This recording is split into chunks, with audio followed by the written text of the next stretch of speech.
Hello friends, welcome to Suvaiyana Samayal. இன்னைக்கு நம்ம சுவையான சமையல் சேனல்ல ரொம்பவே சுவையான தக்காளி கறி எப்படி செய்யறது அப்படிங்கறத பார்க்கலாம். வாங்க வீடியோக்குள்ள போகலாம். சுவையான சமையல் சேனலை நீங்க இன்னும் சப்ஸ்கிரைப் பண்ணலனா சப்ஸ்கிரைப் பட்டனை கிளிக் பண்ணி சப்ஸ்கிரைப் பண்ணிக்கோங்க. கூடவே பக்கத்துல வர பெல் ஐகானை கிளிக் பண்ணி ஆல் செலக்ட் பண்ணிக்கோங்க. இந்த சேனல்ல வர வீடியோஸை மிஸ் பண்ணாம பாருங்க. ஒரு கடாய் எடுத்துக்கோங்க. கடாய் சூடானதுக்கு அப்புறமா தேவையான அளவு எண்ணெய் சேர்த்துறலாம். எண்ணெய் சூடானதுக்கு அப்புறமா கடுகு சேர்த்துறலாம். கடுகு பொரிஞ்சதுக்கு அப்புறமா காய்ந்த மிளகாய் சேர்த்துறலாம். கூடவே ஒரு கொத்து கருவேப்பிலையும் சேர்த்துறலாம். 5 பல் பூண்டை தட்டி எடுத்திருக்கேன், இதில் சேர்த்துறலாம். இதை நல்லா வதக்கி விட்டுறலாம். 2 வெங்காயம் கட் பண்ணி எடுத்திருக்கேன், இதில் சேர்த்துறலாம். இந்த வெங்காயம் வதங்குறதுக்கு தேவையான அளவு உப்பும் சேர்த்துறலாம். இந்த வெங்காயத்தை நல்லா வதக்கி எடுத்துடலாம். வெங்காயத்தை நல்லா செவக்கிற அளவுக்கு வதக்கி எடுத்துக்கோங்க. வெங்காயத்தை நல்லா செவக்க வதக்கி எடுத்தாச்சு.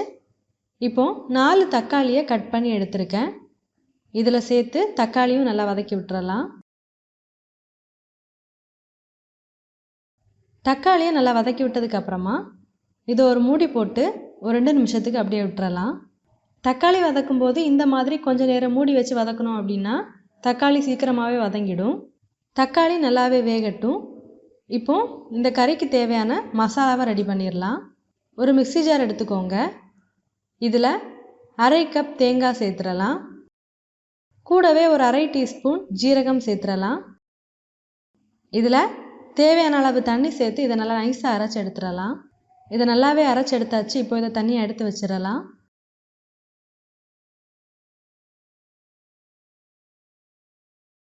இப்போ பாருங்க, தக்காளி நல்லாவே வதங்கி வந்தாச்சு. இதில் 1/4 டீஸ்பூன் மஞ்சள் தூள் சேர்த்துடலாம். கூடவே 1 டீஸ்பூன் மிளகாய் தூள் சேர்த்துடலாம். நீங்கள் உங்கள் காரத்துக்கு ஏற்றவாறு சேர்த்துக்கோங்க. இது கூடவே தேவையான அளவு உப்பும் சேர்த்துடலாம். சேர்த்துட்டு நல்லா வதக்கி விடலாம். இப்போ இதில் நம்ம அரைச்சி எடுத்திருந்த தேங்காய் விழுதையும் சேர்த்துடலாம்.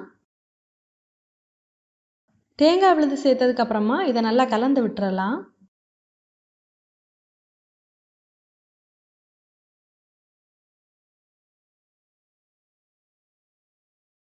இப்போ இதுக்கு தேவையான அளவு தண்ணியை மிக்ஸி ஜாரில் சேர்த்து இதில் சேர்த்துடலாம்.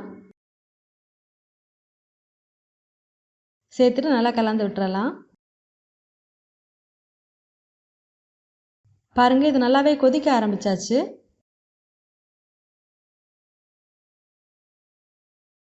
இப்போ இதை மூடி போட்டு மிதமான தீயில வச்சு வேக விடலாம்.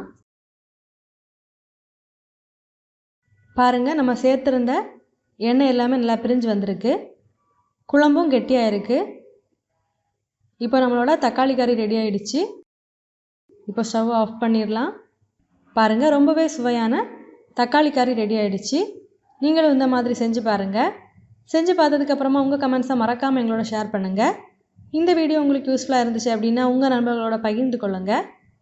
நீங்கள் இன்னும் நம்ம சுவையான சமையல் சேனலை சப்ஸ்கிரைப் பண்ணலைன்னா மறக்காமல் சேனலை சப்ஸ்கிரைப் பண்ணிக்கோங்க. இந்த மாதிரி சுவையான ஒரு ரெசிபியோட நான் உங்களை சந்திக்கிறேன். அது வரைக்கும் சுவையாக சமைங்க, சுவையாக சாப்பிடுங்க. நன்றி.